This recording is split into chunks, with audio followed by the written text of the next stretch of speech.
E aí, galera, eu sou o Jonathan. Hi guys, eu sou o Diego.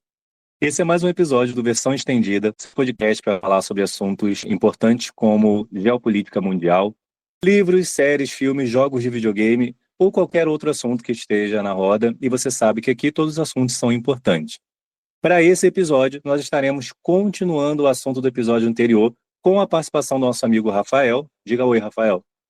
Olá. Muito bem, Rafael. No episódio anterior, nós falamos sobre a Crônica do Matador Rei. Nós fizemos uma contextualização do ambiente da literatura fantástica antes e depois do lançamento de O Nome do Vento, o primeiro livro dessa saga. Falamos um pouco sobre o lançamento do Temor do Sábio, falamos sobre os personagens, o escritor, como ele traz uma narrativa dividida dentro dos livros, e agora nós vamos continuar falando um pouco mais sobre essa saga, e especialmente nesse episódio nós teremos um pouco mais de spoiler. Então, se você não leu os livros e se importa em saber alguns pontos da saga, acho interessante você ler primeiro e ouvir depois. Se você não se importa com muitos spoilers, nós não vamos aqui contar toda a história dos livros e muito menos falar pontos tão importantes assim. Aí você pode ouvir sem problema nenhum. Mas, de verdade, se você tá pretendendo ler o livro, ouça esse episódio no mudo, porque a reprodução é importante, e leia o livro, porque a sensação é diferente. O livro, ele é um mix, ele é um misto ali de emoções, então leia, vale a pena. Mesmo que você não ligue para spoilers, leia. O episódio anterior, nós terminamos falando sobre alguns personagens em específico dessa história. Então, nós citamos a Dena, citamos a Dev, a Auri, citamos essas personagens para deixar claro como o autor constrói narrativas, constrói um plano de fundo para os personagens, mesmo que não sejam o protagonista da história. Além disso, nós podemos observar também o fato de que, durante toda a narrativa do livro 1 e do livro 2, o autor dificilmente entrega explicações fáceis para os problemas que a história levanta ou para os questionamentos que ele sabe que o autor vai ter. Por exemplo, tem um momento no livro em que o Kvolt está contando sobre um julgamento pelo qual ele passou e ele teve que aprender uma língua estrangeira para esse julgamento. E aí ele vai e conta da maneira mais simples possível. E o cronista, que é quem está registrando a história do Kvolt, ele questiona, né? Ah, mas foi só isso? Dizem que aconteceu tanta coisa, que foi isso e aquilo e tal, que o julgamento durou tantos dias e tal. E aí o Kvolt fala, tá, mas isso aí não é importante para a história, não. E ele pula. E tipo assim, fica muito claro pra gente que dentro daquele universo, essa é uma história fantástica do Kvolt, da lenda Kvolt. Mas ele não trata isso como algo importante. E aí a gente vai aprendendo, com a escrita do Patrick, a dar valor para as coisas certas e a perceber quando ele está colocando uma pedrinha ali, quando ele está semeando algo que parece pequeno e lá na frente isso vai ser muito importante, ou quando algo está chamando muita atenção e você pensa, tá, mas não é isso que é o importante para a história. E eu acho, mais uma vez, né, sem querer ser muito repetitivo do que a gente já falou no outro episódio, eu acho isso uma quebra de expectativa muito grande e é uma subversão quando a gente para analisar o padrão das histórias fantásticas, né? Se é um outro autor, se é uma outra obra, ele ia fazer questão de explicar com detalhes esses feitos grandiosos, essa lenda que o Kvolt é, quando na verdade ele está mostrando para a gente que não, o que importa é o que aconteceu por trás das cortinas. O que importa são as relações que o Kvolt construiu, né? A Crônica do Matador do Rei são os amigos que fazemos no caminho. Eu senti essa vinda, hein? Dentro disso que o Jonathan falou, a gente estabelece que o Patrick trabalha com uma ideia de silêncios narrativos. Ele, abertamente, dentro da ideia narrativa, né, dentro da história que ele está construindo, fora da história sendo narrada pelo próprio Kvolt sobre o que aconteceu com ele, e até mesmo dentro dessas partes, com as leves inflexões do Kvolt, ele raramente afirma uma coisa. Ele sugere, ele sugestiona, ele deixa espaços. Ele nunca entrega as explicações de maneira fácil, ele nunca entrega as explicações de maneira aberta, ampla, direta. Muitas coisas são sugeridas e a gente precisa ficar encaixando esses pedaços ao longo do processo. Nós precisamos costurar essa história. Por quê? O Kvolt sabe o que aconteceu. O narrador, o metanarrador, né, o narrador que narra a história do Kvolt depois que tudo isso aconteceu, o narrador que volta-se para o coach, né, a versão taverneira do grande herói, ele sabe o que aconteceu, mas a gente não.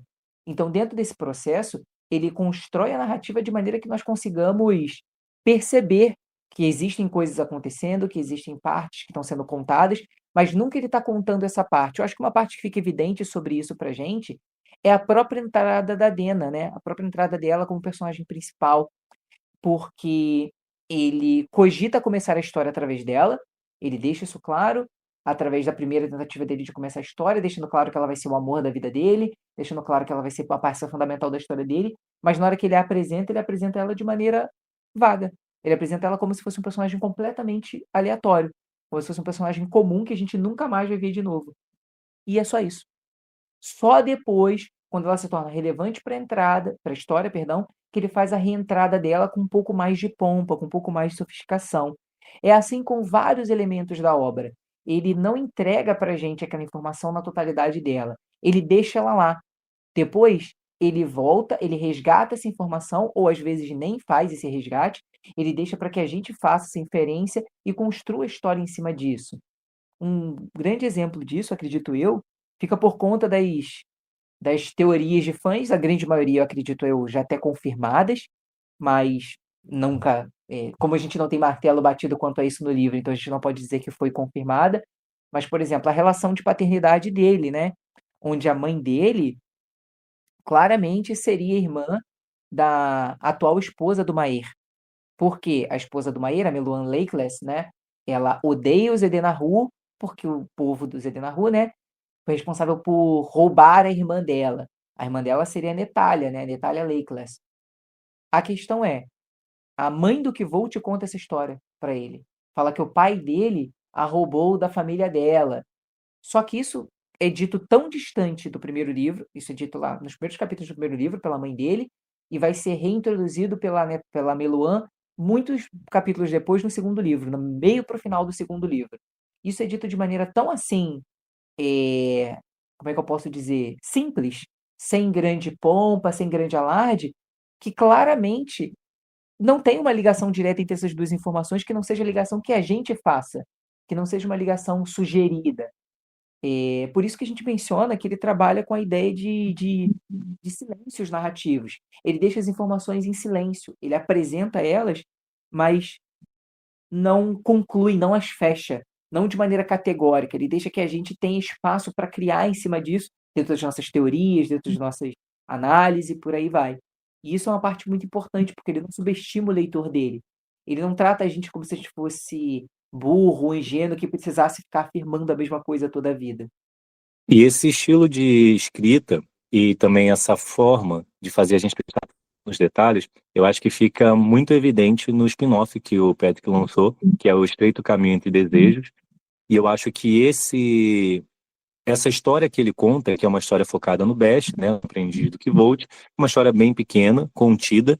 Ele deixa bem claro, inclusive, no começo do livro, que essa história não acrescenta fatos à Crônica do Matador do Rei, então não vai ter nenhum acontecimento ali que a pessoa que não leu o livro vai perder para entender a Crônica do Matador do Rei. Ele é bem honesto, né? Mas eu acho que dá para entender um pouco dessa forma dele contar histórias, porque dentre outras coisas que acontecem nesse livro, existem várias coisas que vão acontecendo ao longo da história, que o Bast vai provocando, coisas que vão acontecendo com ele, e no final do livro tem uma cena, um momento que acontece, e a gente nem vê esse momento é narrado pra gente por um outro personagem. E tudo que acontece nesse momento, cada coisinha é uma consequência do que o Bast fez ao longo do livro inteiro. Então, eu estou tentando falar aqui sem dar muito spoiler, que nem é essa a intenção, mas, por exemplo, se uma pessoa, durante essa cena, tropeça e cai num buraco, a gente lembra que no começo do livro o Bast cavou esse buraco num momento aleatório. E aí, se essa pessoa encontra alguém e briga com ela por um motivo, o motivo foi algo que o Bast falou no meio do livro. Então, ele foi semeando acontecimentos ao longo da história, eles fazem sentido enquanto ela está acontecendo, mas eles ganham um outro sentido quando a resolução vem. Então, eu acho que isso que a gente está ressaltando aqui, na forma dele omitir alguns acontecimentos, colocar outros com duplo sentido e fazer a gente costurar tudo com a leitura, fica muito evidente nesse livro, que é mais curto e é uma história, vamos botar assim, entre aspas, despretensiosa, né? Então, acho que ele pôde usar essa ferramenta muito mais evidente. Na Crônica do Matador do Rei, por ser uma história mais longa, muito extensa, acho que ele usa outras ferramentas. Nesse aqui, ficou muito evidente e eu acho muito legal perceber isso. É meio que gratificante para o leitor, né? Quando você consegue captar tudo isso que o autor colocou, você tem uma outra visão sobre a história que foi contada, e isso torna a leitura muito mais rica, né? Esse estilo de escrita, ele foi cunhado, né? Ele foi trabalhado originalmente por Ernest Hemingway, um dos maiores escritores ingleses de língua inglesa, que ele era conhecido por uma escrita sintética. Ele acreditava na capacidade de um autor dizer muito dizendo pouco. Então ele desenvolveu um estilo narrativo que ele utilizava, né, de maneira mais jornalística, mais ensaística, que era considerado, né, foi trabalhado ao longo da literatura por alguns teóricos como escrita iceberg. Por quê? A ideia é que você apresente para o leitor uma pequena parte da informação, a ponta do iceberg. E todo o resto dessa informação, todo o resto da ideia que você quer trabalhar com essa informação, ela está submersa, ela está implícita, ela está subentendida a maior parte do tempo ao longo da narrativa. Ou seja, ele te apresentou um fato, ele te colocou uma informação. Todo o resto, com base nisso, né, todo o resto que vem com isso, com essa pequena ponta do iceberg, você vai fazer inferência, você vai presumir, você vai trabalhar de alguma maneira conforme a história for sendo apresentada. Por exemplo, spoiler, a ideia que ele apresenta pra gente, a espada dele, logo ali nos primeiros capítulos, a insensatez, e diz, né, que a maior parte, que a maioria das decisões que ele tomou na vida, as decisões heróicas que ele tomou na vida, não foram frutos dos momentos em que ele pensou, em sim que ele agiu de maneira imprudente. Então, automaticamente, quando ele faz isso, a gente já tem a concepção, já foram colocado pra gente ali uma pequena ponta do iceberg, sabendo que sempre que ele toma uma ação imprudente, a gente sabe que vai ter uma ação heróica na sequência, vai ter algo grandioso na sequência que envolve as histórias dele. Por quê? Porque ele já apresentou essa pequena dose da informação, ele já apresentou essa pequena ponta do iceberg pra gente, e a gente faz as inferências conforme isso for acontecendo. Então é natural, e ele consegue fazer isso de uma maneira muito, como é que eu posso dizer, muito poética, saindo um pouco da ideia que o Hemingway trabalha, né? O Hemingway faz isso de maneira mais ensaística, mais jornalística. O Patrick, ele se vale dessa ideia de que ele está contando uma história de um poeta, de um escritor, de um bardo, de um artista, e vai para esse campo dentro da estrutura, funcionando perfeitamente bem, casando muito bem com a ideia. Além dele dar essas ferramentas para a gente entender a história, dar esses fragmentos que vão fazer sentido depois, eu acho que tem uma característica muito importante dos livros do Patrick, que é o fato de que ele não me dá o mínimo, ele não está só me contando uma história, ele não está só narrando o que aconteceu com aquele personagem, como você acabou de falar. Ele traz para dentro da narrativa o quão poética é essa história, mas, ao mesmo tempo, ele não me enche de bagagem. Não é como eu já me senti lendo outros livros, onde o universo é rico, o universo é cheio de culturas, é muito diferente do nosso, e traz muita informação, mas eu não vejo utilidade para essa informação. Parece que eu estou vendo um diário do autor, onde ele está me falando assim, olha só quanta coisa eu sei criar. Parece que o autor está só se mostrando. Então eu acho isso muito importante. Os dois livros são muito grandes, independendo da versão, inclusive, são realmente livros muito grandes, mas eu não sinto nenhuma página desperdiçada, nenhuma informação fica pesada durante a leitura. A gente está acostumado com uma certa cultura, com um modo de vida, e de repente ele apresenta uma outra cultura. E ao mesmo tempo que eu penso, meu Deus, parece um lugar muito diferente, eu lembro que o nosso mundo também, né? O nosso mundo tem culturas totalmente antagônicas e totalmente diversas. Então, acho que ele soube refletir isso no universo fantasioso, que praticamente tem nada semelhante com o nosso, e eu consigo entender perfeitamente. E ao mesmo tempo que eu fico maravilhado com a diversidade de cultura, eu consigo sentir isso de maneira fluida. Não me parece realmente só um show-off de, meu Deus, quantos mundos, quantas culturas esse cara sabe criar. Perfeito, Jonathan. Dentro dessa ideia das múltiplas culturas, ele vai além e emula também um fenômeno que acontece dentro do nosso mundo, perdão, que é a múltipla verdade. Não existe uma verdade única dentro do Nome do Vento. Existe uma desconstrução contínua do que é a verdade dentro da narrativa. Isso fica claro pra gente quando o Kvolt já fala, né, quando o cronista diz: "Ah, eu contaria a verdade", falando sobre a história dele. E aí o Kvolt diz: "Nada, senão a verdade, poderia me abater". O que pode ser mais difícil do que a verdade? Sim, porque existem diversas verdades dentro dessa história. E isso se estende não exclusivamente ao Kvolt, a várias coisas. A mitologia que o Jonathan começa a apresentar, que ele falou que é muito diversa, a própria apresentação dela, perdão, passa por diversas vertentes. A gente tem uma versão dessa mitologia, que é apresentada pelo pai do Kvolt, a gente vai ter uma outra, que é apresentada pelo Scarpe, a gente tem uma outra, que vai ser apresentada no Adenri, a gente tem uma outra, que vai ser referenciada em Tarbean. Todas elas falam a mesma coisa, com os mesmos elementos, mas ou acrescentando, ou mudando, ou removendo um elemento específico dessa verdade. Obviamente falando ali sobre as 7 cidades e o mito do Lanri, da amada dele, né, a Lira, Selitos, o Aleph, todo aquele processo lá, né, Telu, seus anjos e etc. Então percebam como essa verdade, ela segue exatamente o mesmo padrão que a gente tem hoje em dia. Hoje em dia a gente tem múltiplas verdades. Ah, mas dentro desse processo, como a gente poderia atribuir isso? A própria questão da religião. Você tem uma religião católica, você tem uma religião evangélica, você tem uma religião descendente de matriz africana. Essas três têm em comum a mesma ideia, mesma figura, né, central, se a gente puder colocar dessa maneira, sendo muito superficial aqui. A figura de entendimento de que existe uma entidade maior, nesse caso, essa entidade maior representada também por Jesus Cristo, e etc. Mas cada uma dessas religiões trabalha essa figura, trabalha esses preceitos de forma diferente, de forma pessoal, particular. Com base nisso, a gente tem essa estrutura de que a verdade ela foi desconstruída ao longo dessas três estruturas. Cada uma dessas estruturas trabalha a sua visão da verdade. E o Patrick pega isso e leva para dentro da narrativa. Você tem uma mitologia que existe sobre a criação desse mundo, sobre os personagens históricos, sobre os eventos históricos que estão acontecendo, mas que eles são sempre boatos, sempre referenciados. Cada povo lembra dele de uma maneira diferente, ou lembra dele de uma outra, com um elemento a mais, um elemento a menos, ou de uma forma a mais, de um elemento a menos. Numa história, Lanri é o herói que salva as 7 cidades. Na outra, ele é o primeiro Chandriano.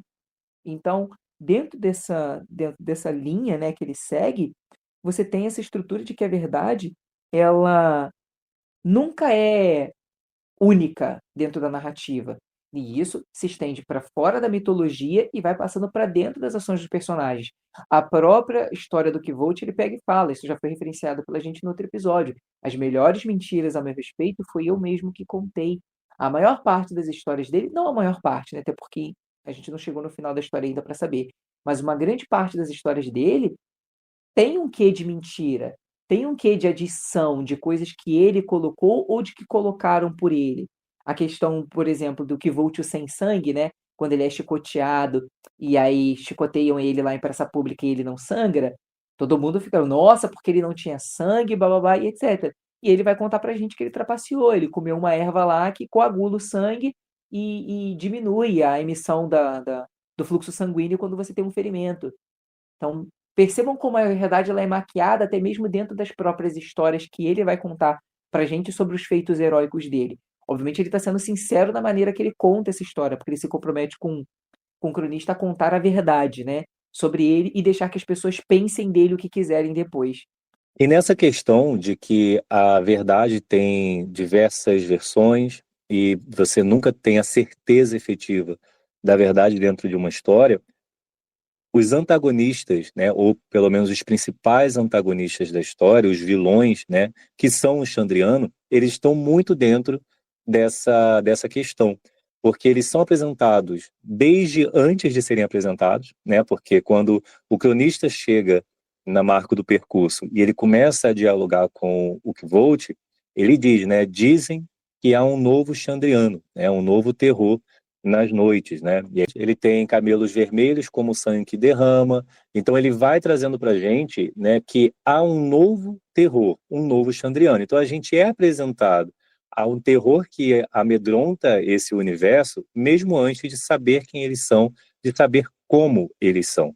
Depois a gente tem a presença deles na história, E a gente tem toda a trágica história da infância do Kvolt. E mais para frente nós vamos ter sugestões e uma participação aqui e ali dentro da narrativa. E aí a gente consegue construir, ou pelo menos a ideia é essa, né?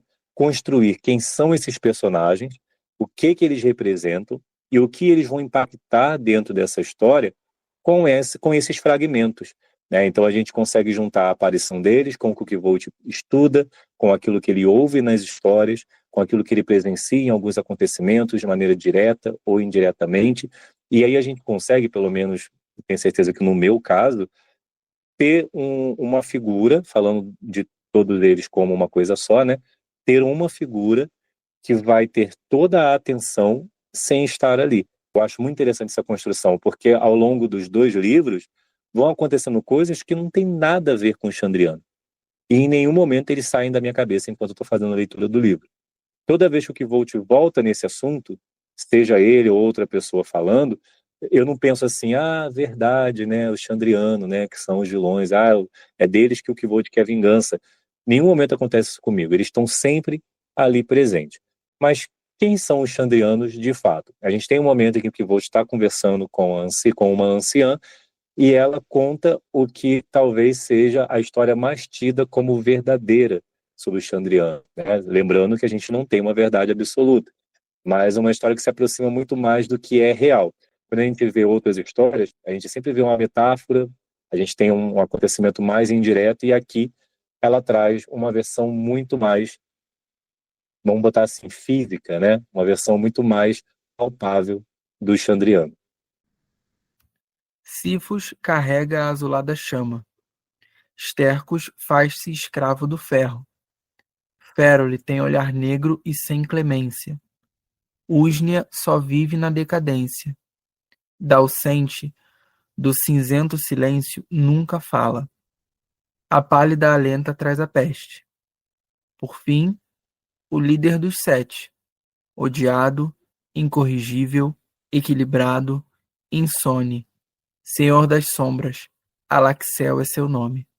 Tendo apresentado o Chandriano, eles são uma peça central da história do Kvolt. É o eixo sobre qual essa narrativa se monta.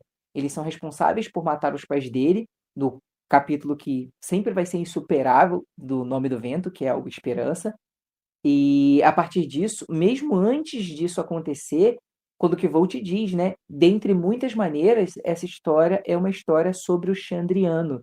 Ele deixa claro que a história não é sobre ele, a história é dele, mas não é sobre ele. É uma história sobre o Chandriano.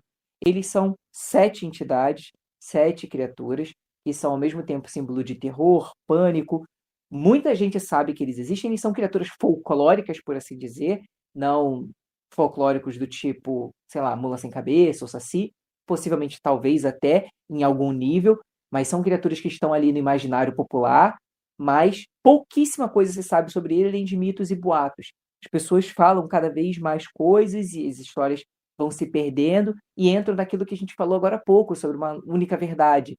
Cada um vai ter uma verdade sobre o Chandriano, cada um vai ter uma maneira de falar sobre ele.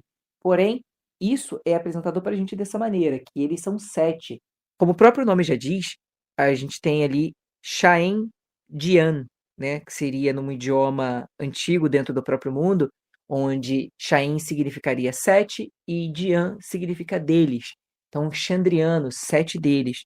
A base do grupo seriam as 7 cidades antigas, e aqui a gente está entrando em lore, coisa que não é necessário para a nossa explicação, é necessário para o nosso debate. O que importa é que cada um deles é apresentado para a gente como uma criatura poderosa, uma criatura misteriosa, um grupo misterioso, uma unidade composto por essas 7 entidades, mas que ao mesmo tempo são amaldiçoados, porque cada um deles carrega um sinal, uma marca, uma maneira de ser reconhecido, algo que acontece ou que se propaga, uma manifestação presente quando eles se mostram, né? Quando eles estão em algum lugar. O ferro é degradado, a chama fica azul, a escuridão toma o lugar. Então, todo esse processo apresenta eles como um grupo muito misterioso, muito enigmático. A gente não sabe o que eles querem, o que eles são, para onde eles vão, de onde eles vêm, tudo que a gente tem deles de informação inicial, ali logo naqueles primeiros capítulos, é que o pai do Kvolt estava escrevendo uma história sobre eles, o pai do Kvolt conta essa história, e eventualmente o pai deles é morto por ter contado essa história pelo próprio grupo de Chandrianos. Inclusive, isso é uma fala do Haliax, né, o líder do Chandriano, para um dos membros dele. Quem te mantém a salvo dos Amir e dos cantores? Os cantores são uma ameaça para eles de alguma maneira. Não fisicamente, não de poderio, mas de alguma forma eles não querem que essas histórias corram. Eles não querem que essa verdade sobre eles corram. Então, dentro desse processo, ao contar a história sobre eles, né, talvez se chegado próximo à verdade da história sobre eles, o pai do Kvolt é morto pelo grupo e a gente segue a história a partir dali com o Kvolt tendo esse encontro, que até então seria considerado por ele impossível, e vai motivar essa busca dele pelo Chandriano, descobrir quem eles são para poder eliminá-los. Existe entre o Jonathan e eu uma teoria, que eu acredito que não seja mais teoria, né? É uma coisa bem que a gente bate como verdade, que o Kvolt não vai destruir o Chandriano como um todo. Nós acreditamos que, pelo que o livro conta, né, quando o cronista, a passagem que o Jonathan já referiu, né, que há um novo Chandriano, a gente acredita que, eventualmente, ele deve matar um, talvez dois, quem sabe até metade do grupo, assim, com muita sorte pela maneira como a história está se mostrando, mas que ele não vai conseguir matar o grupo todo. Até porque eles dá a entender pra gente através do segundo livro, tentando evitar o spoiler, que eles nem sempre andam como um grupo, que eles estão também separados dentro do mundo, que cada um está fazendo suas próprias coisas dentro do mundo e que eventualmente eles se juntam para alguma coisa. Então, dentro desse conceito, eles são apresentados pra gente de maneira muito abstrata. E tudo que a gente tem sobre isso são essas migalhas que o Kvolt vai juntando. Soma-se a isso aquilo que a gente já falou em falas passadas, né? De que o que é verdade? A verdade tem muitas formas. Alguém vai falar uma coisa sobre o Chandriano, outra pessoa vai falar outra. Nós vamos ter que montar essa linha narrativa até que o Kvolt chegue efetivamente à verdade definitiva. Chegue até de fato o que acontece, quem são eles. O embate do Kvolt com o Chandriano, eu acredito que supera até a já antecipada relação de como ele vai perder tudo. Afinal de contas, a gente tem interesse de saber quem é o Chandriano e como que, eventualmente, o Kvolt vai conseguir derrotar ele para poder construir sua vingança. Como eu falei no começo, eu acho muito interessante o fato de que eles não são onipresentes na história, ou pelo menos recorrentes demais, porque é muito comum que o vilão de uma história ele seja recorrente em aparições. E como eu mencionei, no caso do Chandriano, é o contrário, né? Eles aparecem uma vez para, entre aspas, nunca mais. E isso vai sendo alimentado ao longo de toda a narrativa, conforme o Kvolt vai crescendo e passando pelos momentos importantes da história que está sendo contada para a gente. Eu acho isso muito interessante e eu acho o próprio grupo em si muito interessante. Particularmente, eu tenho uma tendência a gostar de vilões, não acontece sempre, e às vezes eu também gosto dos protagonistas mocinhos, mas nesse caso aqui, vai se criando um clima tenso entre os brothers, porque eu gosto muito do Kvolt, e eu gosto da forma como o Chandriano é apresentado, e isso vai alimentando no meu coração a expectativa de um grande embate.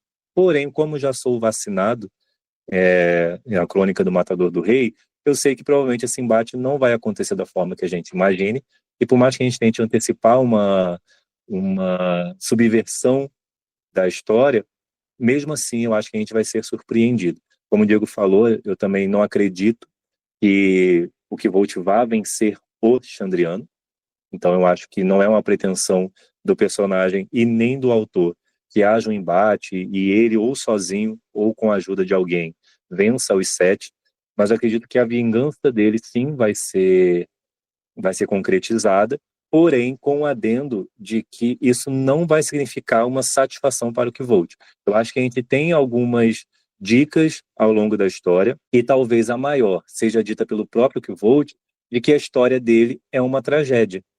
Então eu acho que não vai haver uma catarse onde o Kvolt vai matar de fato o Gris e ele vai vingar a morte dos pais dele, e não vai ser aquela coisa que a gente está acostumado do tipo, a pessoa concretizou a vingança, mas a vingança não trouxe paz e alegria. A gente sabe que a vingança não é plena, mata a alma e envenena. Só que normalmente nas histórias, isso é o ponto alto.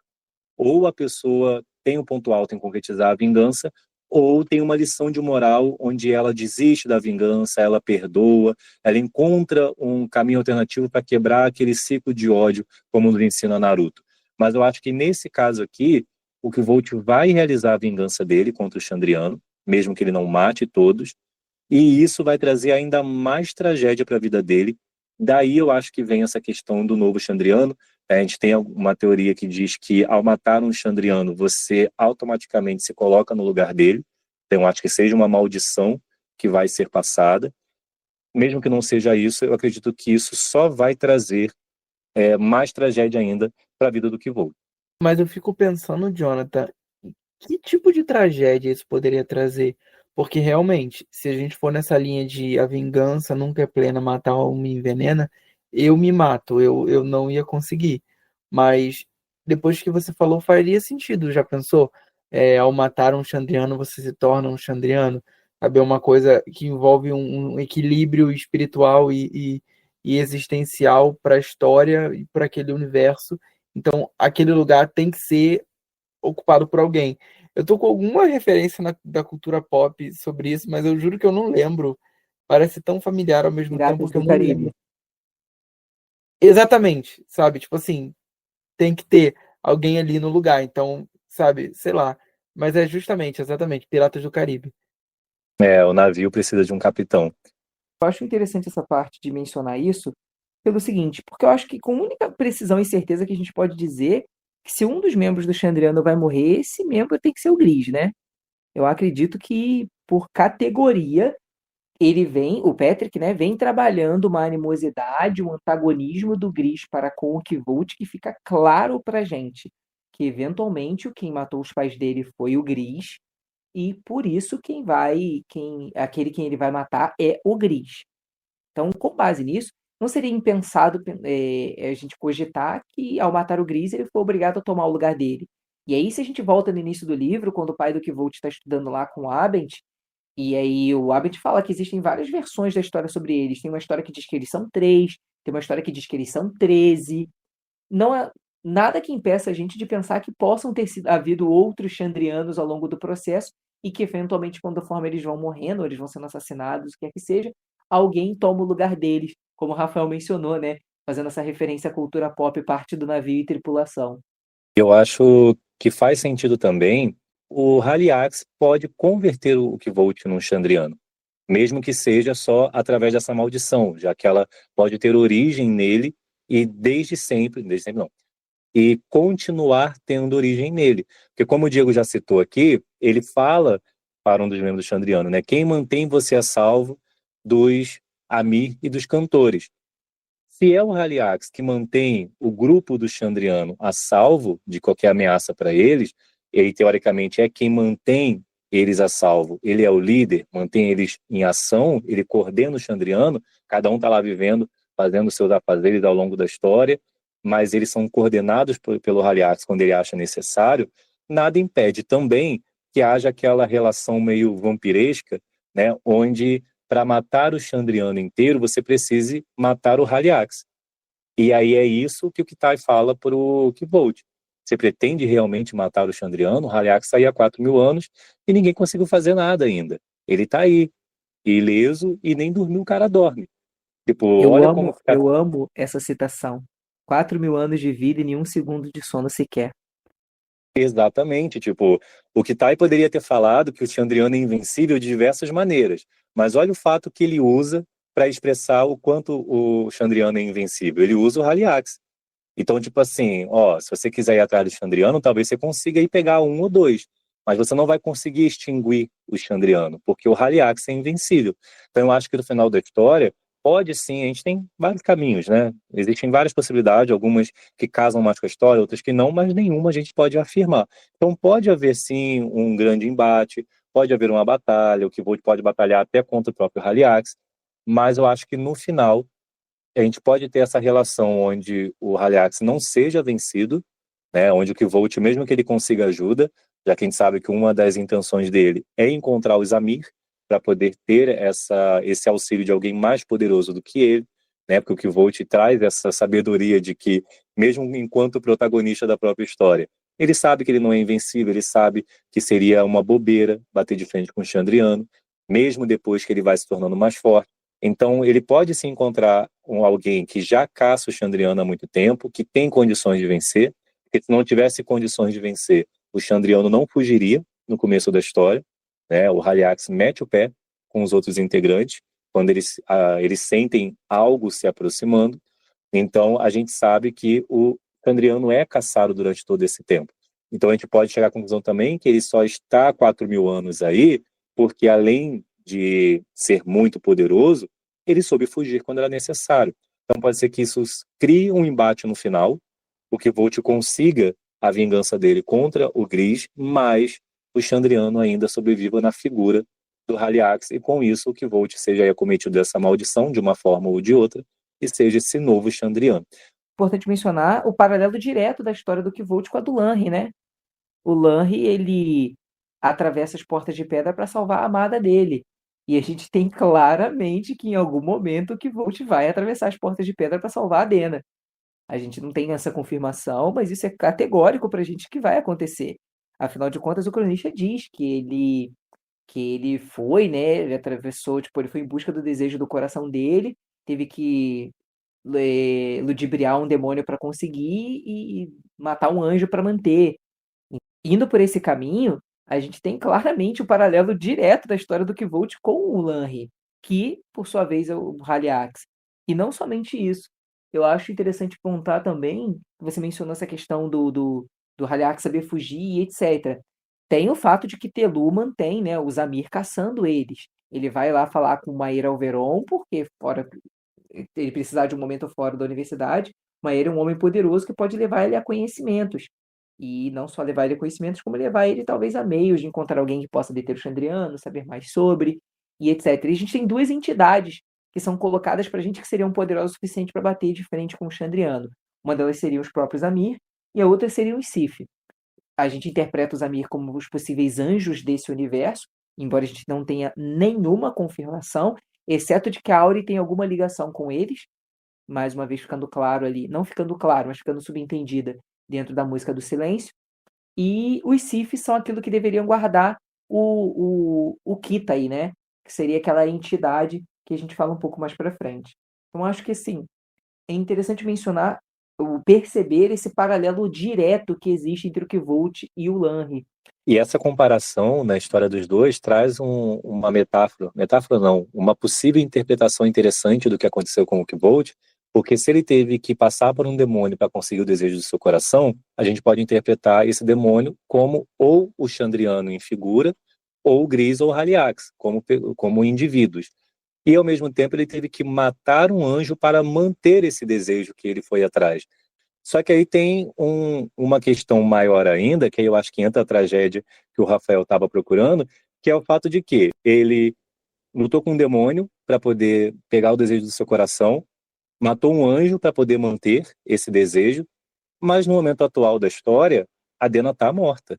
Pelo menos até onde a gente sabe, os personagens afirmam que ela está morta, ou seja, ou o desejo do coração dele não era a Dena, ou então, no fim das contas, ele não pôde manter. Então seria a mesma coisa que aconteceu com o Lanri, né? Ele foi condenado pelo que ele fez, mas no fim ele nem conseguiu fazer, porque ele não consegue ressuscitar a mulher dele. Ele foi para além das portas de pedra, mas ele não conseguiu ressuscitar as portas da morte, no caso, mas ele não conseguiu ressuscitar a mulher dele. Então acho que pode ser realmente um espelho com a história do Kvolt, onde ele vai ser condenado por esse ato, mas ele não vai poder manter a Dena. E falando de tragédia, a gente tem o já citado que está aí aqui na história, né?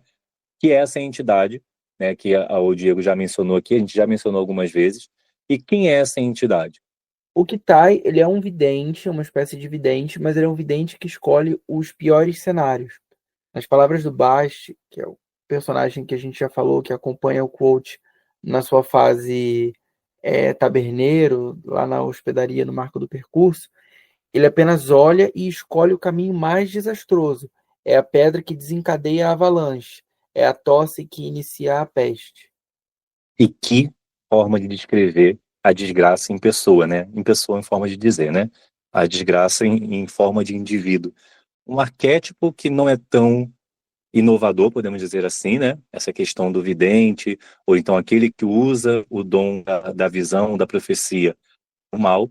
Mas eu acho muito interessante você ter alguém que tem esse dom, que poderia usar esse dom para diversos fins, poderia não usar, poderia vender, poderia ganhar lucro com isso, poderia fazer um monte de coisa. Mas você tem uma entidade que é tão maldosa que qualquer pessoa que se aproxime dela, ela vai ver o futuro dessa pessoa e vai escolher o pior futuro possível. Ele vive isolado no mundo dos encantados, mas não é forma de falar. Ele não se autoexilou. Ele fica preso a uma árvore. Existe um grupo responsável por impedir que qualquer pessoa, qualquer indivíduo, chegue a metros de distância do Kitai, para realmente impedir que as previsões dele causem o pior. E não porque é uma mera questão humanitária ou de empatia para que ele não desgrace a vida de alguém. É porque, como o Baixo explica durante a fala dele, o Kitai é responsável por várias tragédias na história. Tantas coisas ruins são resultados das previsões do Kitai que o Baixo começa a dar os exemplos do que ele causou, e aí a gente tem as diferentes tramas se juntando, passando pela trama do Kitai, porque o Baixo vai falar pra gente que o Yax falou com o Kitai antes de roubar a Lua, que o Lanri falou com o Kitai antes de cometer a sua traição, que deu origem ao Chandriano, ou seja, tudo de ruim na escala global que o livro nos conta é resultado de uma decisão tomada após as previsões do Kitai. E aí o Baixo ele fica muito chocado porque o que Volt falou com o Kitai.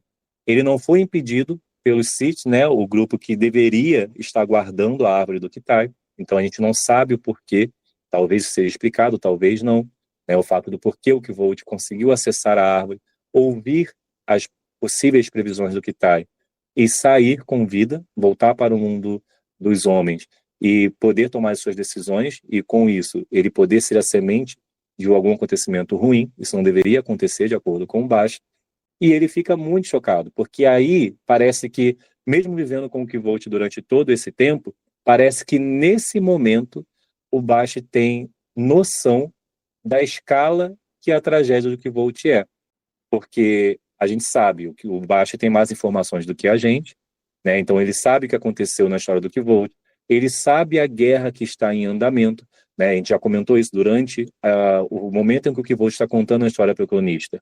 Coisas vão acontecendo, vamos botar assim entre aspas, do lado de fora dessa história, coisas acontecem no mundo lá fora, o mundo está em guerra, os encantados estão avançando cada vez mais. Logo no comecinho da história, bem no comecinho, quando o Skrael aparece, né? Então tudo está meio que desordenado no mundo dos encantados e no mundo dos homens. Então parece que nesse momento aqui, quando o Kitai é citado, o Bashi tem noção do quão ferrado eles estão. O que Volt mesmo dá uma noção desse peso, quando mais um pouco à frente, ele cita o que a gente já mencionou aqui, o Rafael mencionou o nome de cada um dos membros do Chandriano, e ele é recriminado pelo Bart, mais uma vez, assim como foi recriminado na história do Kitai, porque o Bashir fala para ele, né, olha, nome tem poder, não devemos falar desses nomes aqui, foi assim que tudo deu errado. E aí o Kvolt fala para ele, ó, eu sou cuidadoso, eu tenho sido cuidadoso nos últimos anos, isso não me ajudou em nada, e se você falou o que você falou sobre o Kitai é verdade, as coisas já estão determinadas a não terminar nada bem. Tudo já deu errado. Então, o que o Volt está falando para a gente? A minha história só tem tragédia até aqui, e ela só vai ter tragédia daqui para frente. Só que esse daqui para frente não é tanto tempo assim, né? Se a gente for parar para pensar. A gente tem aí um terceiro livro, a gente já mencionou que a gente não sabe o quanto de história vai ter dentro desse livro. Mas, em teoria, pelo que Patrick falou, ele vai ser do tamanho do Temor do Sábio. Então, a gente pode dizer que não temos mais história para frente do que tivemos até agora. Então, o que vou estar anunciando para a gente é que, ó, essa história não vai acabar bem. Porque eu fui cuidadoso esse tempo todo, eu fiz as coisas pensando nos detalhes e eu só tive tragédia até aqui. A gente já teve indício que Volt perdeu os amigos, né? Ele já foi dramático quanto a isso, quando eles estavam voltando lá bêbados de uma noite na cidade, e ele fala que ele lamenta que ele deveria ter aproveitado mais essas amizades. Então a gente já tem os indícios ali de que ele vai perder esses amigos, né?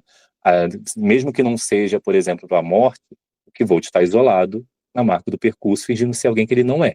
Então, claramente, ele deu as costas para a antiga vida dele. Então, pode ser que os amigos não morram. Eu acredito que alguns vão morrer. mas de qualquer forma ele vai perder esses laços. E isso diz muito sobre a tragédia que a vida do Kvolt é. E essa parte do Kitai diz muito sobre a tragédia que ela pode ser ainda maior. Então eu acho que o Kitai é um personagem interessante por si só, da forma que ele é construído. A gente não sabe a forma que ele tem. O Kvolt não vê o Kitai, ele só ouve a voz e vê os vultos, né, dele se movendo. Então a gente não sabe a forma que ele tem, se ele pode assumir formas diferentes, se ele é um ser espiritual apenas, se ele é um ser deformado. Nós não temos nenhuma indicação dessas formas.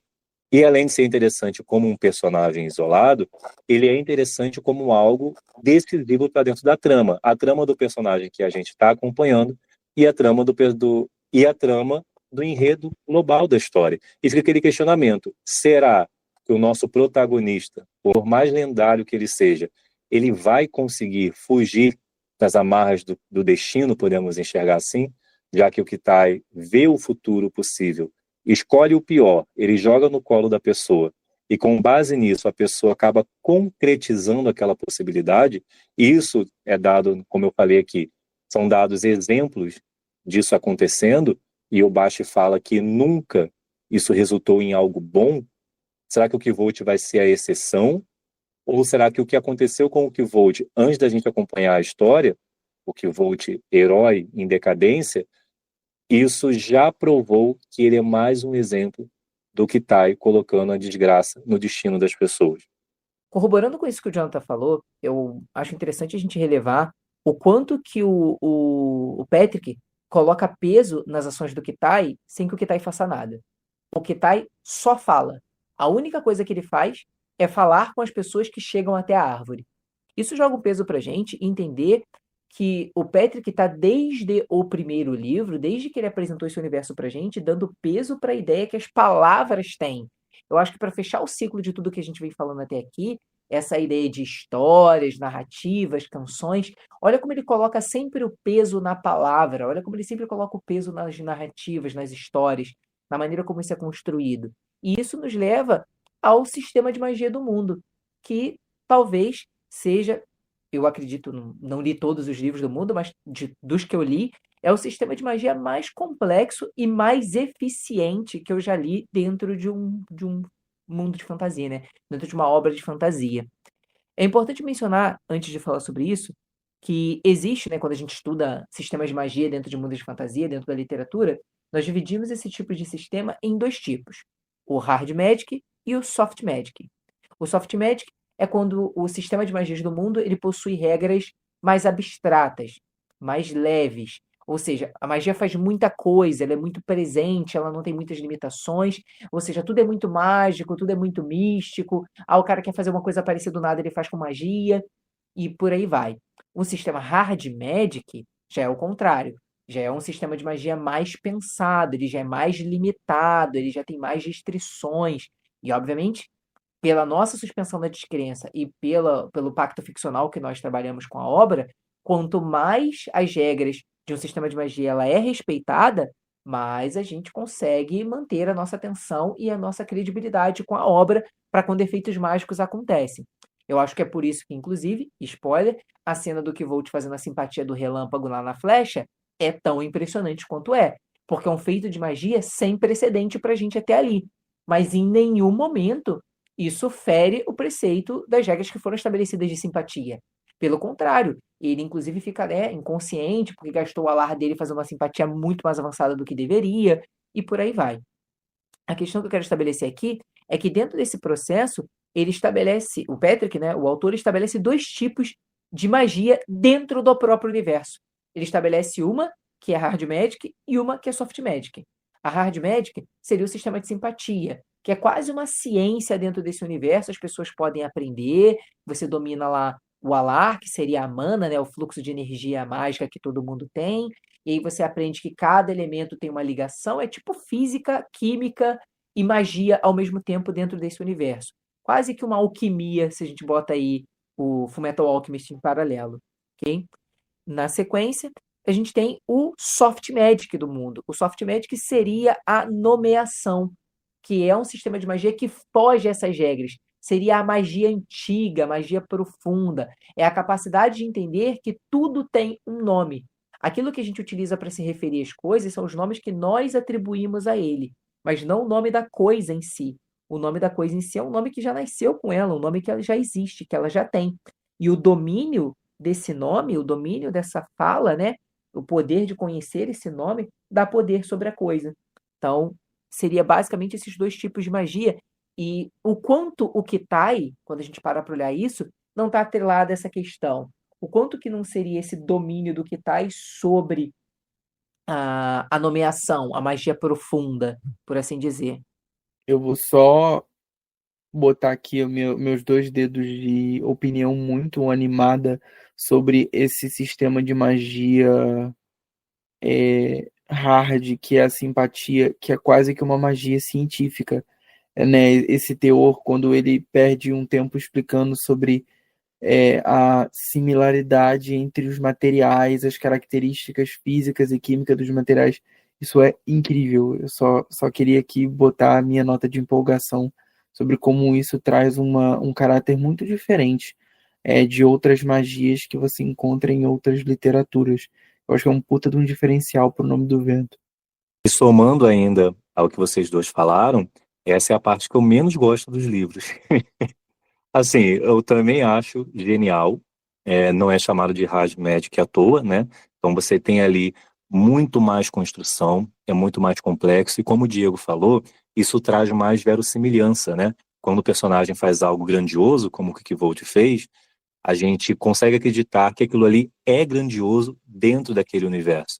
Não é grandioso só porque foi narrado de uma maneira épica, né? Eu aprendi com o livro o quão aquilo é difícil. Quando alguém faz algo simples e aquilo é tido como banal, eu também entendo o porquê que aquilo é simples. Então, isso traz para a gente uma cama mais favorável para os acontecimentos dentro da história. Só que eu tenho um problema, né, com esse tipo de história, que vem desde lá de Harry Potter, né, que foi um livro que eu li muito jovem, e aí acompanha outros livros de fantasia que envolvem aprendizado de magia, ou então envolve alguém que está ali aprendendo sobre a magia do seu mundo, a famigerada história do escolhido, que tem uma longa jornada do herói para passar. Eu não gosto muito dessa parte das histórias. Então, as partes das aulas em Hogwarts eu não gosto, a parte das aulas da universidade aqui na Crônica do Matador do Rei eu não gosto, a parte, tem uma série de livros que eu gosto muito, que eu sempre cito com o Diego, que é Os Magos, e são só 3 livros, né? E eu também não gosto muito. A diferença é que em Os Magos, que é, resumindo por alto, né? É tipo um Harry Potter para adultos, né? Também tem adolescentes jovens descobrindo o poder mágico e eles vão para uma escola, que também é uma universidade, e lá eles aprendem esse sistema de magia, e é um pouco até parecido aqui com a questão do Nome do Vento e o Temor do Sábio, porque também é uma coisa mais científica, mais química, eles lidam com fórmulas, eles lidam com os materiais e essas questões todas, só que nesse livro isso não tem tanto foco. Inclusive o autor deixa meio que subentendido que para eles também isso não importa muito. Então ele mostra pra gente eles aprendendo, mas isso não toma tanto tempo. Aqui no Nome do Vento e o Temor do Sábio, não é que eu acho que tome tempo demais. Só é algo que eu acho menos interessante na história, sabe? Mas dito isso, realmente é muito bom.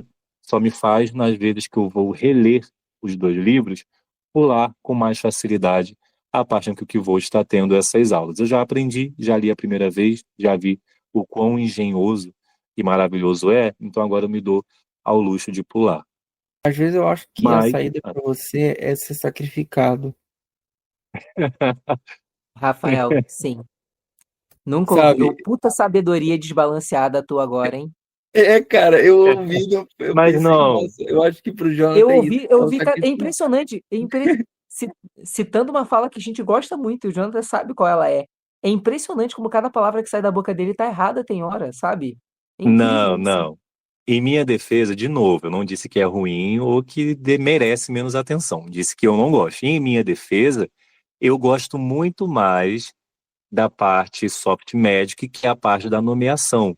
Me atrai muito mais essa magia instintiva e essa magia muito mais mística mesmo, mais espiritual.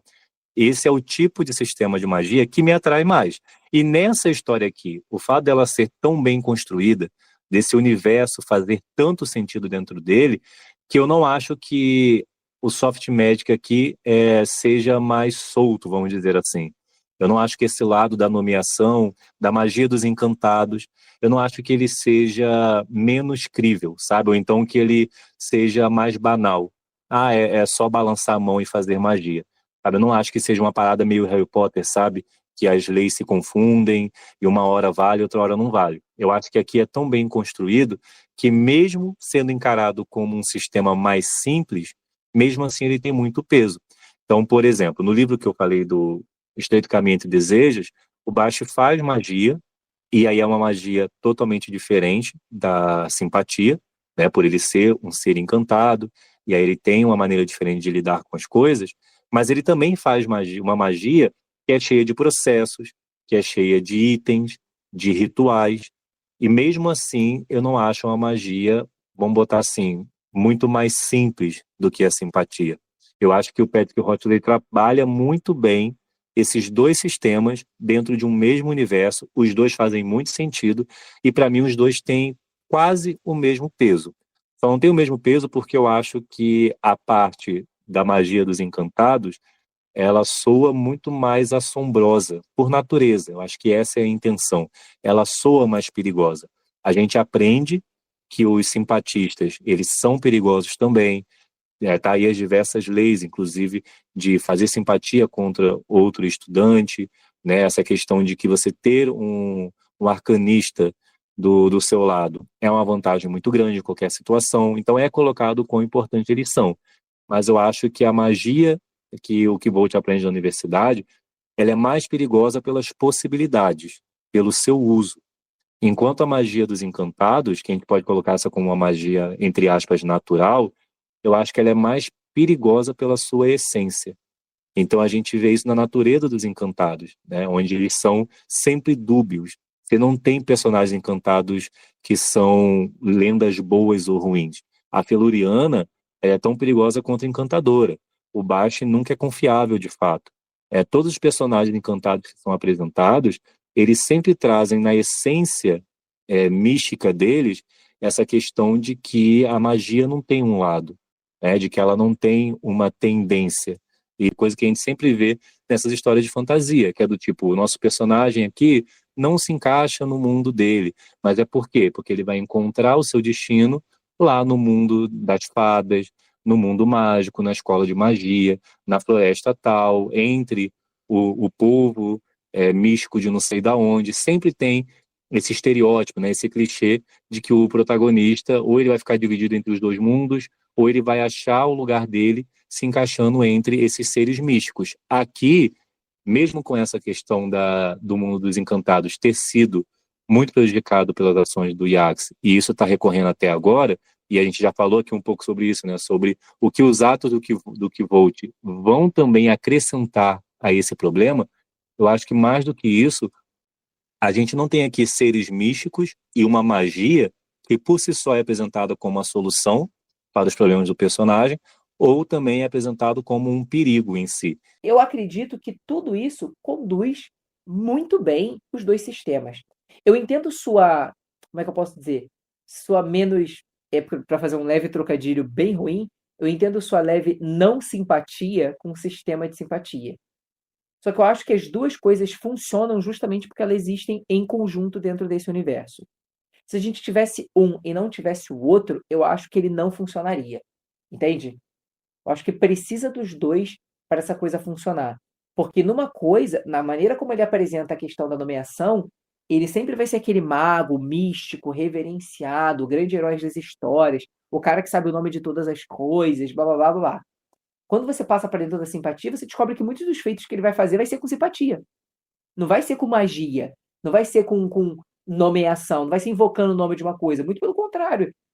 O grande feito lá da simpatia da árvore é simpatia. Ele não invocou o nome do relâmpago, ele não invocou o nome da árvore, ele não invocou o nome de nada.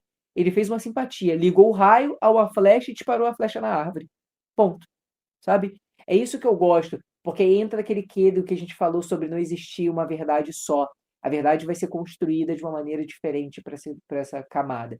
E eu concordo com você que, em uma certa medida, eu acho também mais interessante a questão da magia dos encantados, né? A questão da nomeação. Eu acho muito foda quando ele descreve que a Feluriana tem um poder de atração. E aí ele fala, isso não é simpatia, isso é outra coisa. Isso é uma coisa natural, isso vem dela, sabe? Ela não faz esforço para isso, mas ela sabe ligar e desligar. Ela sabe fazer funcionar da maneira que ela quiser. Ela sabe aumentar ou diminuir o poder de atração que ela tem sobre um indivíduo, sendo que isso não é magia. Isso é natural. Eu acho muito interessante como isso é construído. E é por isso que eu trouxe essa questão de, possivelmente, tudo que o Kitai fala ser nomeação de uma maneira ou de outra, porque é magia profunda, é magia antiga. A capacidade dele de ver o futuro e a capacidade dele de usar as palavras remete a todo esse processo e fecha esse ciclo que eu falei para vocês, né, que a gente comentou, sobre a questão de como que as palavras têm peso e importância dentro dessa narrativa. Enfim, estamos falando aqui há muito tempo, principalmente se nós somarmos esses 2 episódios, e ainda temos muito a falar sobre o Nome do Vento, o Temor do Sábio, sobre as Portas de Pedra, que ainda não foi lançado, a gente tem essa esperança de que veremos em breve esse livro, mas eu queria saber de vocês dois, como que vocês descobriram o Nome do Vento, como que foi a experiência de leitura de vocês, o que significou para vocês, porque assim, a gente falou aqui muito de termos técnicos, da qualidade da obra, mas a gente falou um pouquinho menos sobre a nossa relação com esse livro, né? Então eu acho interessante a gente trazer esse lado do significado dos livros, de por que a gente gastar aqui horas falando de uma mesma obra. Bom, pra mim, as Crônicas do Matador do Rei são eu, principalmente personificado no Nome do Vento, apesar de que eu acho que eu gosto mais do Temor do Sábio do que do primeiro livro. Não é meu livro favorito, mas é de longe o melhor livro que eu já li. Eu fui apresentado, eu não sei a quem eu atribuo, se eu atribuo ao Diego ou ao Jonathan ter me apresentado esse livro lá na pandemia, nas idas de 2020. O primeiro contato que eu tive foi, na realidade, com. E lembrando, eu digo livro, mas eu estou me referindo aos 2 livros já lançados, os principais. Meu primeiro contato foi o Diego recitando, porque aquilo não foi uma leitura, ele recitando a cena do coach com a Feluriana, e aquilo é sensacional. Fica a sensação. Durante a gravação desses 2 episódios do podcast, eu fui relembrando de muitas coisas, porque tinham coisas que eu não lembrava, porque eu li há muito tempo, e num contexto em que a minha concentração não estava 100%, mas fica a sensação. Então, assim, o Nome do Vento é isso. O Nome do Vento e as Crônicas do Matador do Rei, para mim, é sobre sensação. Quando eu paro para pensar sobre o Nome do Vento, sempre me vem à mente aquilo que eu abri, né, parte do nosso podcast falando. Para mim, o Nome do Vento é a fantasia do seu tempo. Ele é a obra que vai ser descoberta daqui a 50 anos, daqui a 80 anos, e as pessoas vão perceber o quanto ele é bem escrito, o quanto ele é bem projetado, o quanto ele é bem construído, de várias formas, e que ele passa, assim como que Volt atualmente, no silêncio. Ah, mas tem muitos fãs, várias pessoas acompanham a história, sim, mas quando a gente para olhar outras obras, muitas obras bem, como é que eu posso dizer, bem menos competentes, eu não quero falar ruins ou piores, mas bem menos competentes nessas camadas que eu acabei de falar, são muito mais reverenciadas. Enquanto isso, o Nome do Vento passa como que Volt. Ele passa em silêncio. Um silêncio que a gente pode dizer até que é em 3 partes: um silêncio da mídia, um silêncio da própria comunidade literária e um silêncio do próprio autor, né, que mantém aí todo esse trabalho dele com As Portas de Pedra de maneira silenciosa. Eu acho que eu até anotei essa fala, né, para falar em algum momento da nosso episódio, e eu não usei, mas ele pode ser comparado para mim com uma metáfora de tudo aquilo que a gente não pode dominar por completo, mas que cerca a gente, a ideia da memória, a ideia da dor, a ideia da arte, a ideia da verdade. É como o Patrick consegue congregar todos esses elementos ali dentro. Eu tenho uma relação afetiva com esse livro muito grande. Eu li o primeiro em 2014, 2015, né, eu ganhei de uma amiga minha, e aí eu li. A partir disso, eu comprei o segundo, li o segundo, indiquei para o Jonathan, e desde então o Jonathan e eu estamos aí desde 2014, 2015, discutindo o mesmo livro todos os anos, da mesma maneira, as mesmas camadas, as mesmas teorias, algumas a gente tira, outras a gente coloca. Então ele foi criando dentro de mim uma relação afetiva com a obra, com a ideia, e de uma expectativa muito grande pelas Portas de Pedra, né? Já que você citou quais as expectativas, eu tenho uma expectativa muito grande com as Portas de Pedra, não pela história em si, porque eu já me resignei que ele não vai contar tudo. Aquelas duas passagens ali do segundo livro, uma que você citou, né, que foi a do julgamento, teve também a do naufrágio do navio, que ele também não conta, e assim, já me resignou que ele vai. Existem eventos que ele vai fazer dessa forma no livro 3 para poder chegar ao final da maneira mais efetiva possível. Mas eu tenho, sim, uma larga expectativa de que ele feche com chave de ouro essa obra que ficou tão perfeita, né? Que se fechar da maneira que seja minimamente tão bem construída quanto foi o primeiro e o segundo, vai ter uma obra extremamente completa e extremamente bem trabalhada dentro da literatura. No meu caso, se tem uma coisa que eu e Diego não podemos reclamar sobre o nosso colégio no ensino médio, é da biblioteca do colégio, né? Eu vi o Nome do Vento a primeira vez na biblioteca do colégio. Saindo ali no final do ensino médio, o livro era recém-lançado, né? E ele já estava na biblioteca. A nossa biblioteca sempre trabalhou com uma diversidade muito grande. Porém, eu nunca tinha me interessado para ler. Eu, na verdade, realmente não sabia do que se tratava. É aquele livro que você só vê na prateleira e não pega para folhear. Depois, como o Diego já citou, ele me apresentou o livro devidamente, e aí me pegou já pelas citações do Kvolt e eu comecei a ler. E o Rafael falou uma coisa que para mim é o que resume tudo. A Crônica do Matador do Rei é sobre sentir. Então a gente enumerou aqui todas as qualidades da história, toda a complexidade dos personagens, a narrativa, os tipos de narrativa que o autor usa, mas para mim nada disso teria sentido se a história não me pegasse pelo sentir. E é uma coisa que eu sinto falta, né, falando em sentir, uma coisa que eu sinto falta em muitas obras que são consideradas grandes obras. E aí eu não estou questionando a qualidade delas, mas, por exemplo, quando eu tentei ler O Senhor dos Anéis, o que aconteceu de maneira muito rápida, então eu posso estar sendo equivocado, mas isso não me pegou. Eu adoro o universo do Senhor dos Anéis, eu sou fã de RPG. Recentemente, eu revi os 3 filmes, dormi em todos os filmes, dormi, mas eu acordava e revia aquela parte. Então, eu vi os filmes inteiros. Vi a versão estendida de 3 horas e 40. E eu continuo achando uma baita história. Mas a escrita do Tolkien não me pega. Eu li o primeiro livro da Canção de Gelo e Fogo, do Game of Thrones, e não me pegou. Pegou menos ainda, inclusive. É um livro que eu nunca mais tentei ler de novo e não dei prosseguimento à série. E são livros que são considerados fantasias muito boas. No caso da Crônica do Matador do Rei, é um livro que, antes de eu ler, só de eu saber como era a história, eu já estava interessado.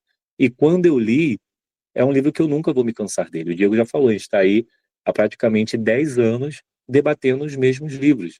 E está longe da gente esgotar esse debate. E vou fechar falando uma coisa que eu acho perigoso falar, meio sensível, mas eu tenho algumas obras literárias que eu gosto muito e que nunca tiveram fim, né?